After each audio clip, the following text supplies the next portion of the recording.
Well, good morning to all our SAMAA members. Today marks the beginning of our first DIY video. You'll remember in the last video we aired on our I Must Fly channel. We said that we're going to start with our DIY series, and today marks the first day of this series. And our aim is to have multiple fronts in this, so we'll have setup and we'll have some building skills or advice, and we'll have some technology advice that we're going to share with all our members as well. But more about today, we are here on the Lakeview farm, and I said in the previous video, one of a very familiar face, a very familiar person in the RC industry, none other than Rob Snow, have agreed to share his knowledge and to facilitate the DIY series, or the first DIY series. So, Rob, welcome. Thank you. It's a privilege to be here on your beautiful farm, Farm Lakeview. And I think if you don't mind, just tell us a bit more about what you've done and where you come from. Your dad, to mention his name, I'm sure there's plenty of guys who will remember that. And just a bit of a history about yourself. Well, I grew up having a father that was actively interested in RC flying. He was one of the pioneers of South African model aircraft, and he built his own radios in the series just after the war. So he built his own radios? Yes, he built his own radios. In those days there were no radios to buy. So out of components, he components. Put it, okay. Yes. Yeah, I remember him telling me, obviously this was before I was born, but the antenna was a long piece of wire about 3 or 4 meters long. And that was the beginning for him. So he was one of the true pioneers in South Africa of model aviation. Yeah. So I grew up in that background. I didn't have too much, obviously being very, very young. I do remember flying some single channel radio with him, which is on a little button, pushing once for right, 2 for left, and later on I remember the 3 for was 1, 2, it was 3 for up, 4 for down, and 5 for the motor to go back. So as a youngster I was involved in that aspect of it. And I suppose my first own aeroplanes were flying line control, or U-control as it's known, the little baby B PT-19s. Yeah. So I grew up doing that, and then being my nature I started building my own. That's excellent. But you flew competitive. You from that point onwards you were hooked from a very young age, and then I believe you started flying competitively. Well, the build-up for that was after the line control and U-control days, which we did crazy stuff. We were flying 4 in the circle, flying combat, and often ending in tears for us little children. There was a period where I didn't fly at all because I did my military training. And then I started, I built my own aeroplane, which was an ugly stick. And being obstinate like I am, I taught myself to fly, even though my father was active. With those days radios, yes. So you had to overcome your own, correct, and then the radios, so interference and so. So that first escapade, and then to make matters worse, I tried to teach myself on mode 2, which was a mistake. Well, we can argue that point. So, needless to say, my father was there on that first day that I did that. And I had 2 attempts at it. It's arrived back on the ground in one piece. So I said, well, yeah, you have a go. So, he was actually a Mode 1 pilot, so he had a go, and he was no better than me. Okay. So I thought, well, there's something not right here. And that was my first beginning on setting up aeroplanes. And that, just to take us back, what year was that? That would have been sort of towards the late 70s. Late 70s. Yeah. So from that I learned that particular plane I bought was the ARF, which had a fiberglass fuselage, and I built it as a top winger. It was made to be an inverted winger, a bottom winger, so the incidence was out by 4 degrees. So once I'd fixed that, it was an easy thing to fly. Okay. So that comes back to our lessons today about setting up aeroplanes. Yeah. So from then, I was obviously actively involved in flying and building planes, and I soon became bored with the idea that just to fly around is no real challenge. So I started flying competitively, and I was introduced to it. So by the early 80s, I was competing, and being in my nature, I obviously wanted to win, not come second. Yeah, yeah. What's interesting, what you told me just before we started this, is to what extent, in the mid 80s, you guys went to compete. I mean, going in various provinces, you had to compete in various provinces to attend the nationals. Well, the qualifying criteria for being selected for that so-called Springbok team, which became abolished, it was then the Aero Club team. We had to attend, there was a roster or a calendar of events where there were about 12 of them. And I think, I can't remember exactly, but maybe 7 to 8 of them we had to attend outside of your normal residence. So we had to travel. I was in Joburg at that time. We had to travel to Durban, PE, to Cape Town, Bloemfontein, Kimberley. So we did an extensive amount of travelling. And I believe you had to even sleep in your car. There were times. We were always trying to shack up with somebody that was in the RC fraternity and made it more fun. Yeah. But then, of course, there were, in those days, a lot of parties. Of course. Of course, yeah. Much different to, well, not that different to what's happening today. Rob, yes, you gave us an introduction that, with your vast amount of knowledge, what we're trying to achieve with our first DIY video. There's a lot of guys out there. I was one at one stage. You get to buy your first model. You know a bit about flying. You can fly a circuit, and you upgrade from your stick or your trainer, and you go and you obtain a lekker aeroplane, a second-hand model. And it happened to me on a couple of occasions. You're just too quick. You're just too excited. You slap everything together, and then off you go to your nearest RC field. And then it's a takeoff. Your nearest crash site. Yeah, it's a takeoff, and that's where it is. That's where it ends. And then afterwards, you think, if I just checked this, if I just did this, if I just did that.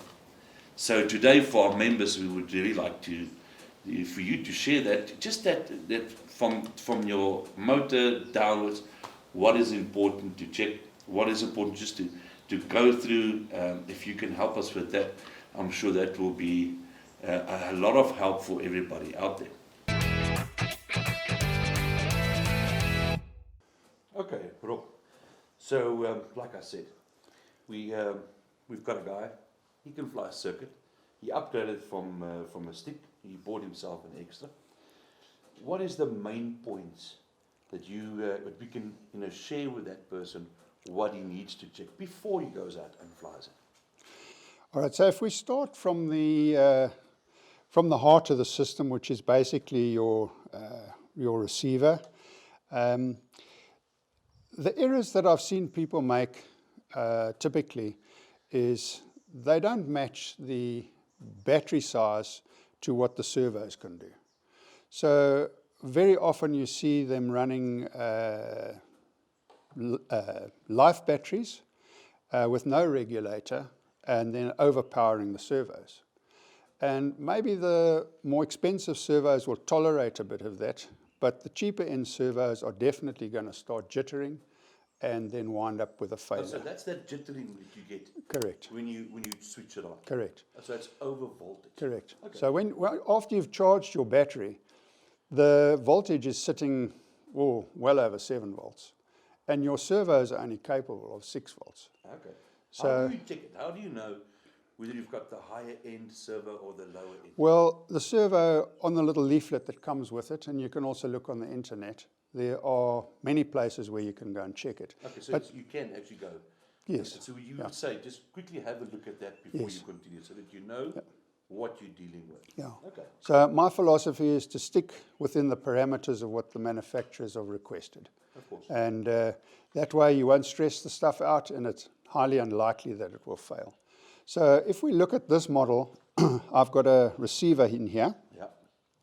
and I've got a little pilot. It's a very economical way of distributing your channels. It's got some protection for 4 channels here. And the main 2 things that this product gives you is it has a fail-safe switch, which is connected to this little power box, Yeah. and it has a 2 battery input. Okay, so you've got redundancy Yes. on your battery side as well. So if you look on this model now, I've been able to not overpower the plane with batteries. I mean, if you look at this battery, it's a much smaller battery. Yeah. So I have, So 1,300 milliamps, Yes. and this is a 7.4, correct. so it's a LiPo battery. Yeah. Yes. Okay. So I'm able to run with this little regulator in. I can run whichever batteries I want, select the voltage I want, and everything is Okay. 100%. All right. So that is one of the most important things, and I've seen that often on planes where they have this problem with the voltage, and they always seem to think that they'll get away with it, but they won't. Yeah. So if we expand this a little bit further, your cabling, obviously here, this is a relatively small model. Try and tie up your cables just so they don't fly around all over the place. This is not plugged in now, so these cables are not connected. Just make sure that they don't float around. These little pins that can get wear and vibration on, and then ultimately give you a problem. So if we move backwards, the servo mountings are of particular importance. I've seen inside on these servos, people don't know which way is the right way around for the grommets. Yeah. The grommet has a little flat portion at the bottom, and then the sharp point. The sharp point goes upwards. So the flat, the bit of a flange that connects with the correct. With the wood. The wood, yes, Okay. correct. What you can do is after you've drilled your hole, just drop a little bit of cyano inside there. What does that do? That cyano just makes that thread that's inside the wood hard. Okay. So after a period of time, it doesn't vibrate and come loose. All right. That's really good advice. Other things to remember, especially with gas aeroplanes, a little bit of Loctite on here, the blue one only. If you use red, as some of our other members have done, then you never get the screw out. So the blue. The blue one, yes. The blue one. Okay. Yes, the Loctite blue. Correct. Okay. Very important to use. It's very important on gas aeroplanes with the vibration that comes through the planes on all these servos and everything. A regular problem stuff coming undone. In this particular plane, there's no offset on here. I haven't gone to the trouble of doing it. But typically on a bigger plane, there would be an offset here to keep these cables stiff. Pilot do make, or used to supply one with that offset built in, but on this little plane, I haven't done it. Okay. I think it's important to note that our aim is to go further with setups. Correct. Go from here, this point onwards, and we'll move to an advanced stage. That's fine. Okay, so now if we look at another error that's typically made, and I see this all over the place, it is a critical part of making your aeroplane a pleasurable thing to fly. Because if these setups are not done correctly, you get all sorts of fighting in the aerodynamics of the plane. So if we look at this, you'll see, and this is of the most important, this arm is 90 degrees to this servo arm. And I see this fault many, many times, over and over. That it's offset. Correct. So if this is not in this offset position, it will make, when this servo moves from side to side like this, it will make this aileron travel at a different increment.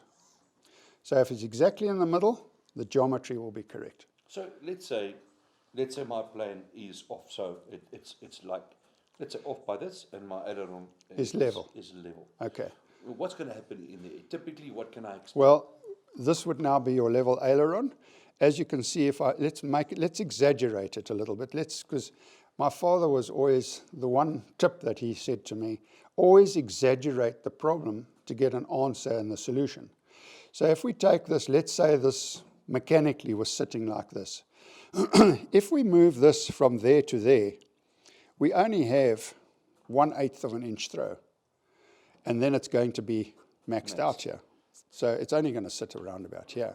I see. And then if we go the other side, let's say now it's gone all the way back here. Look what happened here. It's actually going to be sitting like this. Yeah. So we're going to have a total uneven throw in the aileron. So in the air, you'll have, it's going to look like snap rolls. It becomes asymmetric, and then it just does its own thing. Okay. Yeah. It's obviously more compound the more errors you have. So I think important note what to take note of. Spend a little bit more time having this sorted, and the pleasure you'll have in the air will be worth it. Absolutely, absolutely. Also, always remember, and I do see on some kits that come, your central pivot point is on the hinge. So if we look at this one, it is correct. So if you look at this, that's the hinge line. Yeah. You can see this pivot point is exactly over the hinge line here. Yeah, I can see that. Yeah.